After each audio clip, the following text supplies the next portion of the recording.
नमस्ते दोस्तों, Bharat news update में आपका स्वागत है। पाकिस्तान के आर्थिक केंद्र कराची में रविवार को उस समय भारी हिंसा भड़क उठी जब ईरान के सर्वोच्च नेता अली खamenei की कथित मौत के विरोध में निकाला गया प्रदर्शन उग्र हो गया।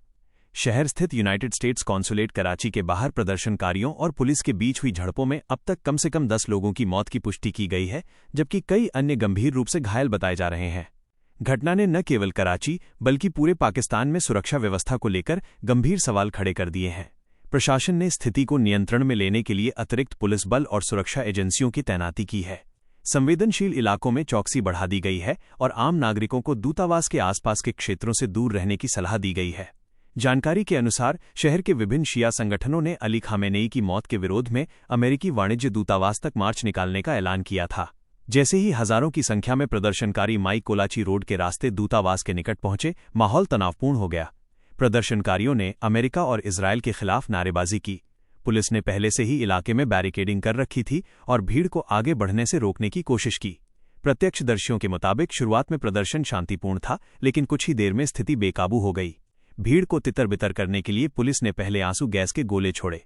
इसके बावजूद जब प्रदर्शनकारी पीछे नहीं हटे तो चेतावनी स्वरूप हवाई फायरिंग की गई। जवाब में प्रदर्शनकारियों की ओर से पुलिस पर जमकर पथराव किया गया। कई पुलिस वाहन क्षतिग्रस्त हो गए और इलाके में अफरातफरी मच गई। मानवीय सेवा संगठन एधी फाउंडेशन से जुड़े सूचना केंद्र ने शुरुआती तौर पर 6 लोगों की मौत की पुष्टि की थी। बाद में अस्पताल सूत्रों और प्रशासनिक अधिकारियों ने मृतकों की संख्या बढ़कर कम से कम 10 होने की जानकारी दी। घायलों को तत्काल शहर के प्रमुख सरकारी अस्पताल सिविल हॉस्पिटल कराची के ट्रॉमा सेंटर में भर्ती कराया गया। डॉक्टरों के अनुसार कई घायलों की हालत गंभीर है और मृतकों की संख्या बढ़ने की आशंका से इनकार नहीं किया जा सकता। स्थानीय मीडिया रिपोर्ट्स, जिनमें द एक्सप्रेस ट्रिब्यून की रिपोर्ट भी शामिल है, के अनुसार फायरिंग और भगदड़ के दौरान कई लोग कुचले भी गए। अस्पताल प्रशासन ने आपातकालीन स्थिति घोषित कर अतिरिक्त मेडिकल स्टाफ को बुलाया। सिंध प्रांत के गृह मंत्री जियाउल हसन लंजार ने घटना पर कड़ा रुख अपनाया है। उन्होंने कराची के एडिशनल आईजी से तत्काल विस्तृत रिपोर्ट तलब की है और स्पष्ट निर्देश दिए हैं कि कानून व्यवस्था से खिलवाड़ करने वालों के खिलाफ सख्त कार्रवाई की जाएगी। गृह मंत्री ने बयान जारी करते हुए कहा कि किसी को भी कानून अपने हाथ में लेने की अनुमति नहीं दी जाएगी। उन्होंने संवेदनशील सरकारी और विदेशी प्रतिष्ठानों की सुरक्षा बढ़ाने तथा वैकल्पिक यातायात मार्गों की व्यवस्था सुनिश्चित करने के निर्देश दिए। प्रशासन ने एमटी खान रोड और आसपास के इलाकों में भारी पुलिस बल तैनात कर दिया है। रेंजर्स और अन्य सुरक्षा एजेंसियां भी स्थिति पर नजर बनाए हुए हैं। कई घंटों तक इलाके में यातायात पूरी तरह बाधित रहा, जिससे आम नागरिकों को भारी परेशानी का सामना करना पड़ा। उल्लेखनीय है कि अली खamenei, जो 1989 से ईरान के सर्वोच्च नेता रहे, शनिवार को ईरान पर हुए एक हमले में मारे गए बताए गए। इस हमले को अमेरिका और इजरायल से जोड़कर देखा जा रहा है। अमेरिकी राष्ट्रपति डोनाल्ड ट्रंप ने सार्वजनिक रूप से खamenei की मौत की घोषणा की थी। बाद में ईरानी सरकारी टेलीविजन ने भी इस खबर की पुष्टि की। इस घोषणा के बाद मध्य पूर्व समेत दुनिया के कई हिस्सों में तनाव बढ़ गया। कराची में भड़की हिंसा उसी वैश्विक प्रतिक्रिया का हिस्सा मानी जा रही है। पाकिस्तान में शिया समुदाय की बड़ी आबादी है और ईरान के घटनाक्रम का असर यहां की सामाजिक और राजनीतिक परिस्थितियों पर पड़ना स्वाभाविक माना जाता है। घटना के बाद पाकिस्तान के गृह मंत्रालय और सुरक्षा एजेंसियों ने देश भर में अलर्ट जारी कर दिया है। विदेशी दूतावासों, वाणिज्य दूतावासों और अन्य संवेदनशील प्रतिष्ठानों की सुरक्षा बढ़ा दी गई है। विशेषज्ञों का मानना है कि अंतर्राष्ट्रीय स्तर पर बढ़ते तनाव का सीधा प्रभाव दक्षिण एशिया के देशों पर पड़ सकता है। ऐसे में सरकार के लिए कानून व्यवस्था बनाए रखना बड़ी चुनौती है। मौके पर मौजूद कई प्रत्यक्षदर्शियों ने बताया कि स्थिति अचानक बिगड़ी। एक स्थानीय दुकानदार के अनुसार पहले तो लोग नारे लगा रहे थे, लेकिन अचानक पुलिस और प्रदर्शनकारियों के बीच धक्का मुक्की शुरू हो गई। इसके बाद आंसू गैस चली और फिर गोलियों की आवाजें सुनाई दी।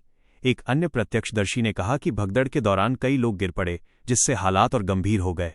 घटना के बाद पाकिस्तान की विभिन्न राजनीतिक पार्टियों ने भी बयान जारी किए हैं। कुछ दलों ने हिंसा की निंदा करते हुए शांतिपूर्ण प्रदर्शन की अपील की, जबकि कुछ ने सरकार से सुरक्षा इंतजामों पर सवाल उठाए। विश्लेषकों का कहना है कि इस घटना का असर पाकिस्तान की आंतरिक राजनीति पर भी पड़ सकता है। सरकार के सामने एक ओर कानून व्यवस्था बनाए रखने की चुनौती है, तो दूसरी ओर धार्मिक भावनाओं को संतुलित करने की जिम्मेदारी भी। वर्तमान स्थिति को देखते हुए प्रशासन ने अगले कुछ दिनों तक कराची में सुरक्षा कड़ी रखने का निर्णय लिया है। खुफिया एजेंसियों को संभावित और प्रदर्शनों की जानकारी जुटाने के निर्देश दिए गए हैं। आम नागरिकों को सलाह दी गई है कि वे अफवाहों पर ध्यान न दें और केवल आधिकारिक स्रोतों से प्राप्त जानकारी पर ही भरोसा करें। सोशल मीडिया पर फैल रही भ्रामक खबरों पर भी प्रशासन नजर रखे हुए है। कराची में अमेरिकी वाणिज्य दूतावास के बाहर हुई हिंसा ने एक बार फिर यह स्पष्ट कर दिया है कि अंतर्राष्ट्रीय घटनाओं का असर स्थानीय स्तर पर कितनी तेजी से और किस गंभीरता के साथ दिखाई दे सकता है। 10 लोगों की मौत और कई के घायल होने की ये घटना न केवल कानून व्यवस्था के लिए चुनौती है, बल्कि सामाजिक सद्भाव के लिए भी एक गंभीर चेतावनी है। सरकार और सुरक्षा एजेंसियों के लिए यह आवश्यक है कि वे स्थिति को शीघ्र सामान्य करें और भविष्य में ऐसी घटनाओं की पुनरावृत्ति रोकने के लिए प्रभावी कदम उठाएं।